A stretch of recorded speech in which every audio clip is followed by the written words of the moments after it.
Sir, உங்கள் படங்களில் பர்டிகுலராக நோட் பண்ண 2 விஷயங்கள் என்ன அப்படின்னா, ஒன்று காதலுக்காக காத்திருக்கிறது, இன்னொன்று காதல் இல்லைனாலும் கடந்து போகிறது. இந்த 2 விஷயங்கள் நான் நோட் பண்ணேன். ஃபஸ்ட்டு சொன்னது நீர்ப்பறவை. நீர்ப்பறவையில் அவங்களோட ஹஸ்பண்ட் வரமாட்டாருன்னு தெரிஞ்சும் அந்த காதலுக்காக காத்திருந்தாங்க. 2வது தர்மதுரை, அந்த காதல் போயிடுச்சு, அதை எப்படி கடந்து போகிறது அப்படின்றது அடுத்த ஒரு காதல்.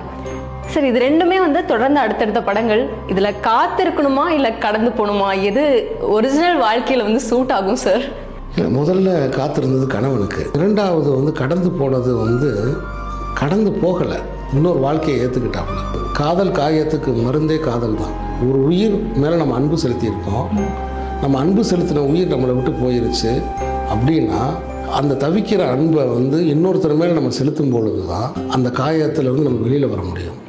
இந்த கதையில் என்னென்னா, குறிப்பாக தர்மதுரையில் அதுவும் காயம்பட்ட ஒரு உயிர், தமிழா கேரக்டர், அதுவும் தன்னோட ஃப்ரெண்டு, கிளாஸ்மேட்.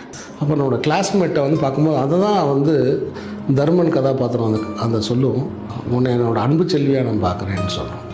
ஸோ என்னை விட்டு பிரிஞ்சு போன ஒரு உயிராக தான் உன்னை நான் பார்க்குறேன் அப்படின்னு சொல்லி தான் அதை ஏற்றுக்கிறது. ஸோ அதனால் காயம்பட்ட காதலுக்கு மருந்து காதல் தான்.